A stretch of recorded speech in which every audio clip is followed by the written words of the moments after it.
মার্কিন ও ইরানি কর্মকর্তাদের মধ্যে পরমাণু কর্মসূচি নিয়ে আলোচনা আবারও শুরু হয়েছে। সপ্তাহখানেক আগে ওমানের পর শনিবার রোমে দ্বিতীয় দফায় আলোচনায় বসেন তারা।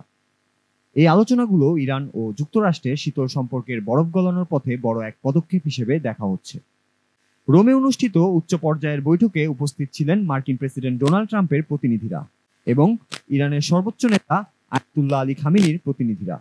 ইরানের পররাষ্ট্রমন্ত্রী আব্বাস আরাকচি জানিয়েছেন, এই আলোচনা ইতিবাচক হতে পারে, বিশেষ করে পরমাণু কর্মসূচির বিষয়ে। আরাকচির ভাষ্যমতে তেহরান ওয়াশিংটনের সঙ্গে পরমাণু আলোচনায় অগ্রগতি সাধন করেছে। ইরান জানায়, তাদের পরমাণু কর্মসূচি শান্তিপূর্ণ এবং আন্তর্জাতিক নিষেধাজ্ঞা তুলে নেওয়ার শর্তে কিছু সীমাবদ্ধতা আরোপে তেমন আপত্তি নেই।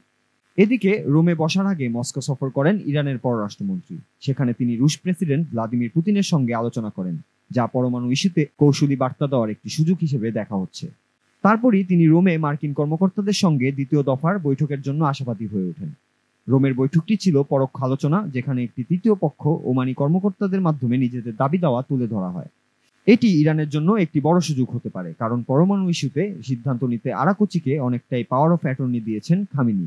অর্থাৎ এই গুরুত্বপূর্ণ বিষয়ে আলোচনায় আরাকচি একাই সিদ্ধান্ত নিতে পারবেন। এখন পর্যন্ত দুই পক্ষ পরমাণু চুক্তির সম্ভাব্য একটি ফ্রেমওয়ার্ক তৈরির জন্য বিশেষজ্ঞদের অন্তর্ভুক্তি করতে সম্মত হয়েছে। ২৬ এপ্রিল ফের ইরান ও যুক্তরাষ্ট্রের মধ্যে আলোচনা হবে, তবে তার আগে ২৫ এপ্রিল ওমানে বিশেষজ্ঞরা আলোচনায় বসবেন। আরাকচি এই বৈঠক থেকে বেরিয়ে সাংবাদিকদের বলেন, ওয়াশিংটনের সঙ্গে পরমাণু আলোচনায় ইরান এখন শক্ত অবস্থানে রয়েছে। উল্লেখ্য, ২০১৫ সালে ইরান ৬ জাতির সঙ্গে একটি পরমাণু চুক্তি করেছিল। তবে ২০১৮ সালে ট্রাম্প সেই চুক্তি থেকে যুক্তরাষ্ট্রকে একতরফাভাবে বের করে আনেন।